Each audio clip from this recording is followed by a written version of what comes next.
बर्तनों से भरा हुआ ये सिंक तो चुटकी बजा के बस वीडियो में ही खाली हो सकता है। बाकी रियल में काम करने के लिए हमें थोड़ी सी मेहनत करनी होगी। लेकिन अगर हम कुछ ऐसी smart tips and tricks follow करके अपने कामों को आसान बनाना चाहें ना, तो बना भी सकते हैं। तो आज कुछ ऐसे ही आइडियाज आपके साथ शेयर करूंगी जो आपके किचन को नीट एंड क्लीन और ऑर्गेनाइज रखने में आपकी काफी सारी हेल्प करने वाले हैं। Hello guys, once again welcome back to my channel. कैसे हैं आप सब? तो फेस्टिवल सीजन स्टार्ट होने वाले हैं और मेरे किचन और घर की डीप क्लीनिंग है ना, मैंने शुरू भी कर दी है और चंक्स में मैंने इसको डिवाइड कर दिया है। तो आज मैंने अपने किचन की और काउंटर टॉप की डीप क्लीनिंग करना शुरू की है। और सबसे पहले स्टार्ट मैंने इस गंदे से फैन से ही लिया है। तो ये किचन में लगा रहता है और इसको क्लीन करने के लिए मैंने एक क्लीनर यूज़ किया है, जो मैंने आपको स्टार्ट में ही दिखाया है। सबसे पहले तो इसका ऊपर का फ्रेम है ना, उसको मैंने निकाल दिया था और बस स्प्रे करके थोड़ी सी देर के लिए मैं इसको छोड़ दूंगी। पहले ये फ्रेम साफ कर लूंगी और उसके बाद जो हमने इसके ब्लेड्स के ऊपर स्प्रे किया है ना, वो तब तक ग्रीस वगैरह है ना थोड़ा सा नरम हो जाएगा, सॉफ्ट हो जाएगा, तब हम उसको भी क्लीन कर लेंगे। तो ये जो स्प्रे है ना थोड़ा सा हार्श है और काम तो वाकई बड़ा अच्छा करता है, तो मैं इसको यूज़ करती रहती हूँ। तो एक ही बोतल मैंने फ़िलहाल ली है, तो इसकी लिंक मैं आपको दे दूँगी अगर आप कहेंगे तो स्प्रे करके थोड़ी सी देर के लिए मैंने इसको छोड़ दिया था। और उसके बाद डिश वॉश लिक्विड है ना, वो ही मैंने ले लिया था स्पंज के ऊपर और इसको मैंने क्लीन कर लिया है। साथ में जहाँ पर मुझे ब्रश की ज़रूरत पड़ी है तो ब्रश भी यूज़ किया है और बहुत आसानी से क्लीन हो गया था, उतनी ज़्यादा मुझे मेहनत नहीं करनी पड़ी है। और यहाँ पर स्प्रे करने के बाद ये बिल्कुल ही उगल चुका था जितना भी ग्रीस था, और इसके ऊपर भी ये स्पंज मैंने लगा दिया है और अच्छी तरह से मैंने इसकी क्लीनिंग की है। वैसे जब भी मैंने इस फैन को क्लीन किया है ना, नीचे उतरवा के और उसके बाद ही इसको क्लीन किया है, तब बहुत अच्छी सफाई हो जाती है। लेकिन आज मेरे लिए ये ऑप्शन मौजूद नहीं था, तो बस मैंने इसको ऐसे ही क्लीन कर लिया है। और पीछे जो भी नेट वगैरह लगी है सबके ऊपर ही मैंने स्प्रे किया था, साथ में स्पंज, और उसके बाद साफ कपड़े के साथ पूरे फैन की मैंने अच्छी तरह से क्लीनिंग कर ली है। तो अब यहाँ पर ना आप विंडो से देख सकते हैं, रात का टाइम है और ये क्लिप पहले से रिकॉर्ड की हुई थी और बर्तन आप देख सकते हैं, और ये मैंने लंच टाइम के बाद से रखे हुए हैं। तो वैसे तो मैं साथ साथ वॉश कर लेती हूँ। जब इस तरह से बर्तनों से सिंक भर जाती है ना, तो हम बहुत ज़्यादा थक जाते हैं, बाजुओं में भी दर्द हो जाता है इतने ज़्यादा जब बर्तन धोते हैं। तो मेरे पास एक कमेंट आया था कि बर्तनों को हम जल्दी किस तरह से वॉश कर सकते हैं। तो मेरे पास इतना कोई झटपट तो आइडिया नहीं है, जितना मेरा एक्सपीरियंस है ना, उससे मुझे ये बात समझ आई है कि अगर हम साथ साथ बर्तन धोते जाते हैं ना, तो हमें इतनी थकावट नहीं होती है और थोड़े थोड़े से होते हैं ना, तो हम आसानी से धो भी लेते हैं। बहुत ज़्यादा हो जाते हैं ना, तो हमें एक तो बहुत ज़्यादा मोटिवेशन भी चाहिए होती है, उसके साथ साथ एनर्जी भी चाहिए होती है, काफ़ी देर तक हमें खड़ा होना पड़ता है। तो साथ साथ धो लिया करें, आसानी हो जाती है रूटीन में। और मैं ये करती हूँ कि जो काम मुझे पसंद नहीं होता ना, उसको मैं सबसे पहले करके ख़त्म कर देती हूँ, क्योंकि उसको जब मैं छोड़ती हूँ ना, तो मुझे उसको करने के लिए मोटिवेशन ही मिलती है। उनमें से एक तो ये बर्तन वॉश करना हो जाते हैं, और उसके साथ साथ कपड़े हैं ना, वॉश होने के बाद उनको समेटना है ना, मुझे एक बड़ी सी टास्क लगती है। तो उसको भी मैं सबसे पहले ही समेट के रख देती हूँ। अगर नहीं करूँगी ना, तो पूरा दिन पड़े रहेंगे और मुझे बिल्कुल भी दिल नहीं करेगा उसको करने के लिए। तो बेस्ट तरीका ये है कि करके बस ख़त्म कर दें, क्योंकि लास्ट में हमें ही करने होते हैं ये सारे काम जो हमें पसंद नहीं होते हैं।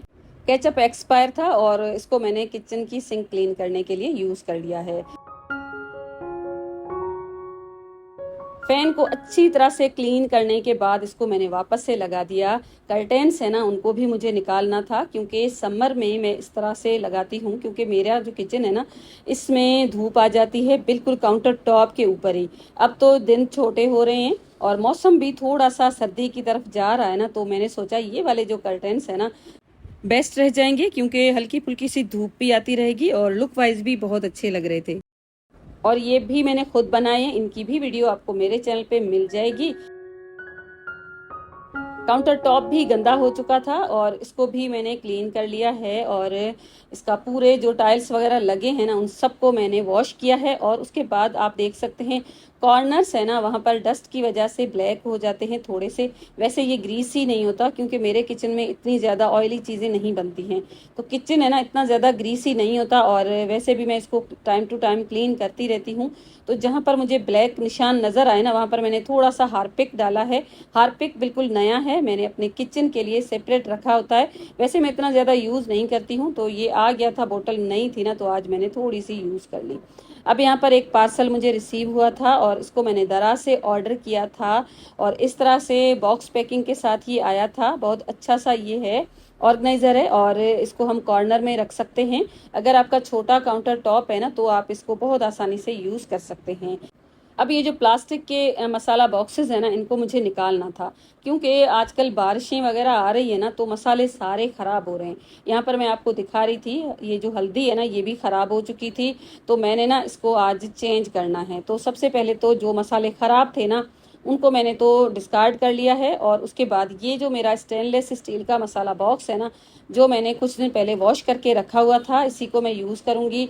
और इस तरह के जो मसाला बॉक्सेस होते हैं ना बिल्कुल एयर टाइट होते हैं, इसके अंदर मैं हमेशा इस तरह से टिश्यू की लाइनिंग लगाती हूँ और उसके बाद जो भी बेसिक मसालाज होते हैं ना वही इसके अंदर मैं रखती हूँ। और इस मेटल रैक को मैंने पहले तो इस कॉर्नर में रख के देखा है। तो यहाँ पर पहले मेरा वुडन रैक था, उसको मैंने अब हटा लिया है क्योंकि काउंटर टॉप की ऑर्गेनाइजेशन मैं चेंज करूँगी। मैं चाह रही थी ना कि थोड़ी सी मुझे स्पेस मिल जाए क्योंकि अब फेस्टिवल्स स्टार्ट हो जाएंगे ना तो घर में कुकिंग भी थोड़ी सी ज़्यादा होगी, तो मुझे थोड़ी सी स्पेस चाहिए थी। तो फिलहाल तो मैंने अभी आपको रख के दिखाया लेकिन बाद में मैंने इसको चेंज कर लिया था। तो अब मैंने यहाँ पर एक जूट का कपड़ा लिया है और उसके साथ साथ एक मैंने कार्डबोर्ड का पीस लिया था, उसको मैंने इसके ऊपर स्टिक कर लिया है। साइड्स थोड़ी सी एक्स्ट्रा हैं उसको हम बाद में यूज़ करेंगे।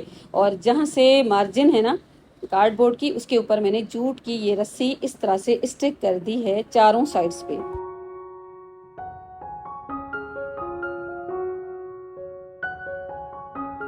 साथ में मैंने एक पीस और लिया है जूट का और इसको मैंने इस तरह से फोल्ड किया है। और यहाँ पर अगर आप चाहें तो मशीन के साथ सिलाई भी लगा सकते हैं।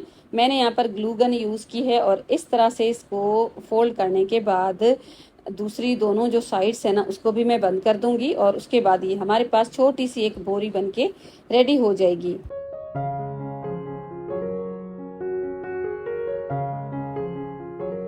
अब ये छोटी सी बोरियां आप अपने अकॉर्डिंग बना सकते हैं, कम ज़्यादा भी आप कर सकते हैं जितनी आपकी स्पेस है। और मैंने तो यहाँ पर 3 रेडी की थी और तीनों में से मेरे पास ये जो पॉलीथीन बैग्स है ना उनको मैंने भर लिया था। अगर आपके पास कॉटन मौजूद है ना तो आप इसको कॉटन से भी भर सकते हैं। अच्छी तरह से इसको भरने के बाद ऊपर से मैंने ये ग्लू स्टिक यूज़ की है, आप वाइट ग्लू भी यूज़ कर सकते हैं और उसके बाद आप कोई भी अनाज इसके ऊपर स्टिक कर सकते हैं। मेरे पास कॉर्न थी, साथ में राइस और मसूर की दाल, तो तीनों कलर्स मुझे अच्छे लग रहे थे तो ये 3 कलर्स मैंने यूज़ किए हैं। इस तरह से मैंने इसके ऊपर स्टिक कर दिया है।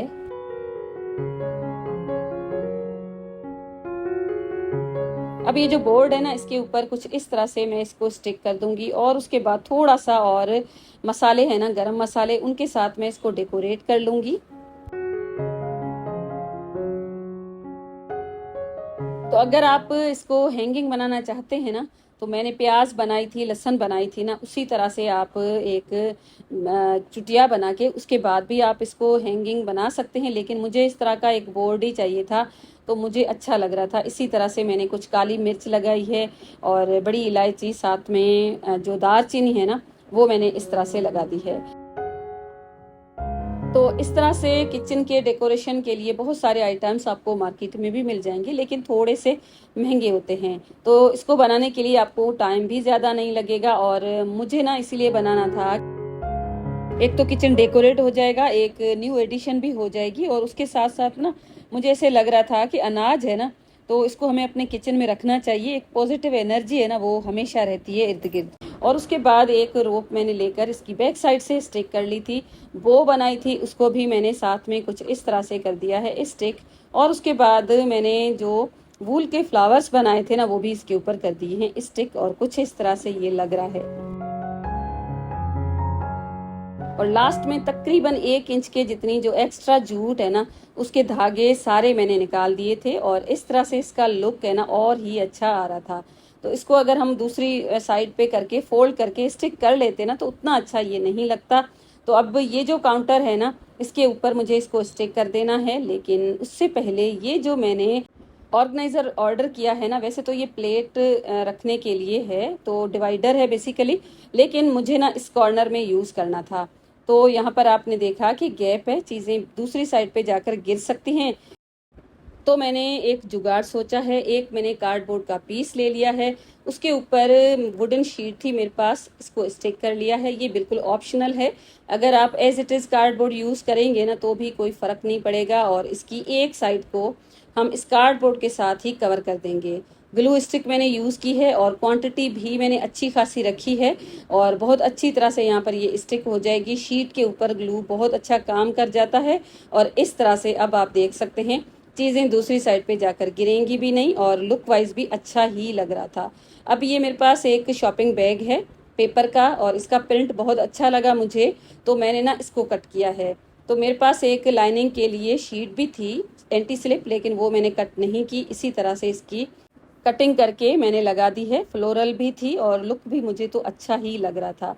अब जो बेसिक ये चीज़ें हैं ना, जैसे ये कप है, क्योंकि अब कॉफ़ी का सीज़न है ना वो आ रहा है, और जूसर जो थी वो मैंने ऊपर वापस रख ली है। और उसके साथ साथ ये मेरा योगर्ट मेकर जो हमेशा काउंटर टॉप के ऊपर ही रहता है, क्योंकि रेगुलर डेली मैं इसको यूज़ करती हूँ। अब ये जो मेटल का एक शेल्फ है ना, इसको मैंने पहले तो सोचा था कि ब्लैक स्प्रे पेंट कर लेती हूँ, लेकिन स्प्रे पेंट मेरे पास मौजूद ही नहीं था, तो फिलहाल तो मैंने इसको वाइट ही लगा दिया है। अब ये जो बोर्ड है ना, इसको मैंने अपने फ्रिज के ऊपर कुछ इस तरह से लगा दिया है, तो मुझे तो ये अच्छा लग रहा था बहुत ही ज़्यादा। और काउंटर टॉप है ना मेरा पूरा का पूरा खाली हो चुका है, मुझे बहुत सारी स्पेस मिल जाएगी, यहाँ पर काम करना ना काफ़ी ज़्यादा आसान हो जाएगा, क्योंकि ये जो शेल्फ है ना स्पेस बहुत कम ले रहा था, जाकर बिल्कुल कॉर्नर में फिट हो गया है। तो वाइस को ऑर्गेनाइज करके रखने के लिए एक बॉक्स मैंने फ्रिज के ऊपर कुछ इस तरह से हैंग किया हुआ है, तो इसमें मैं रख देती हूँ, तो एक जगह पे मिल भी जाती हैं और ऑर्गेनाइज भी रहती हैं। तो सामने कुछ बेसिक चीज़ें हैं, उनमें से चाय पत्ती भी मुझे सामने ही रखनी होती है, क्योंकि घर पे चाय बनाने के लिए कुछ और लोग भी हैं, क्योंकि 24 घंटे तो मैं घर पे नहीं रहती हूँ, तो इस तरह से ना सामने उनको चीज़ें मिल जाती हैं बहुत ही आसानी से, ढूंढनी भी नहीं पड़ती और बार बार मुझे मैसेज करके पूछते भी नहीं हैं। और ये जो है ना मैट बहुत अच्छा काम करता है सिलिकॉन का। मेरे पास अक्सर ये कमेंट्स आते हैं कि इसके वो आप कैसे यूज़ करती हैं, तो देखें बिल्कुल भी स्लिप नहीं होगा, अच्छी तरह से वॉश करके आप इसको इजीली रख सकते हैं। छोटे किचन के लिए बहुत अच्छा ऑप्शन है। जो हमारा रोटी बनाने का चकला होता है ना, तो उसको ऑर्गेनाइज करने के लिए अलग से हमें स्पेस चाहिए होती है। ये छोटू सा है, इसको आप वॉश करके फोल्ड करके किसी भी कंटेनर के अंदर रखिएगा ताकि डस्ट वगैरह ना लग जाए। मैंने तो इस लंच बॉक्स के अंदर ही रखा है। और ये रोलिंग पिन है, इसका स्टैंड इसके साथ ही आया था, इसको भी मैंने यहाँ पर ही रख दिया है। साथ में ये सारी छोटी छोटी सी चीज़ें हैं जो कुकिंग में यूज़ होती हैं, वो मैंने रख दी हैं। तो ये कर्टेन स्टाइल मैंने आपके साथ शेयर की थी, बहुत अच्छा लुक था और आपने इस वीडियो को पसंद भी बहुत ज़्यादा किया था।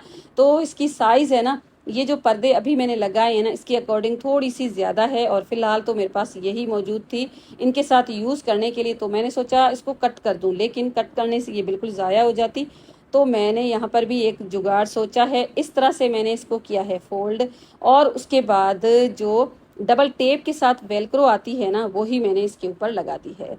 तो इसके ऊपर आपको मशीन चलाने की कोई ज़रूरत ही नहीं पड़ेगी। इस तरह से इसकी एक साइड ही मैंने कट करके इसके ऊपर स्टिक कर दी और बस 5 मिनट पीने लगे और मेरी बहुत बड़ी परेशानी दूर हो गई है। मुझे दूसरी लेनी पड़ती है, बनानी पड़ती।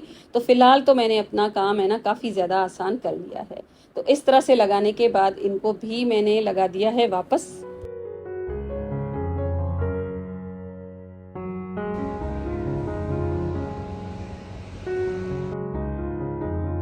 और यहाँ पर आप देखें ये छोटा सा एक वाइपर टाइप है, इसके ऊपर स्पंज लगा है, तो इससे ना बहुत अच्छी क्लीनिंग हो जाती है। पानी जितना भी होता है ना बहुत अच्छी तरह से एब्जॉर्ब कर लेता है। सिंक भी बहुत अच्छी तरह से वॉश हो जाती है, स्मेल बिल्कुल भी नहीं होगी। आप इसको जब भी रखें ना तो अच्छी तरह से वॉश करके ड्राई हो जाएगा खुद ब खुद। तो ये बिल्कुल मॉर्निंग का टाइम है और एक कप चाय के साथ मैंने अपना सारा काम स्टार्ट किया था। थोड़ी सी बच गई थी, सोचा था थोड़ी देर के बाद इसको भी पी लूंगी, लेकिन काफ़ी देर हो गई थी तो यहाँ पर ख़राब हो चुकी। तो ऐसा हो जाता है जब हम बहुत ज़्यादा काम में बिजी हो जाते हैं और हमें वो काम फिनिश भी करना होता है। तो ये साइड भी मैंने बिल्कुल कर दी है साफ़ सुथरी, और माइक्रोवेव मैंने स्टैंड के ऊपर रखा है। नीचे भी छोटी छोटी सी चीज़ें ऑर्गेनाइज करके रखी है मैंने। और उसके बाद इस तरह का एक ओवर द डोर हैंगर मैंने यहाँ पर लगाया होता है। ये भी सोचा आपके साथ शेयर करूँ। और इस तरह से ना मैंने डस्टबिन जहाँ पर रखती हूँ ना वहीं पर इसको लगाया होता है। डस्टबिन भी देखें प्लास्टिक के साथ ही कवर किया हुआ है। तो डस्टबिन हमेशा मैं इस तरह से बाहर ही रखती हूँ और लिड वाला ही यूज़ करती हूँ। और ये जो बैग्स है ना आजकल इम्तियाज़ से मैं यही लेकर आ रही हूँ। और ये मुझे ऐसे लग रहा है थोड़ी सी बजट फ्रेंडली है। जो हम रोल लेते हैं ना उससे एक तो ये वो लीक हो जाते थे। ये 2 से 3 दिन अगर कचरा ना उठाया जाए ना तो भी ये लीक बिल्कुल भी नहीं हो रहे थे। बस किचन हो गया है बिल्कुल नीट क्लीन एंड ऑर्गेनाइज्ड। और ये कब तक रहेगा आई हैव नो आइडिया। और इसकी ऑर्गेनाइजेशन खराब हो भी जाएगी ना तो भी कोई दिक्कत की बात नहीं है, क्योंकि अगर हमारे पास हाथ पांव हैं, हमारे पास मोटिवेशन है, एनर्जी है और किचन है ना, तो ये ऑर्गेनाइजेशन वगैरह है ना हम दोबारा कर लेंगे और उसके साथ साथ एक नया लुक और स्टाइल भी अपने किचन को देते रहेंगे।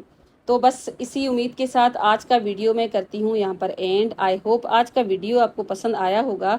पसंद आया है तो वीडियो को लाइक कीजिएगा, शेयर कीजिएगा। चैनल पर नए हैं तो सब्सक्राइब करके बेल आइकॉन ज़रूर हिट कीजिएगा और कमेंट करके मुझे ये ज़रूर बताइएगा कि आपने मेरा वीडियो कहाँ से देखा है।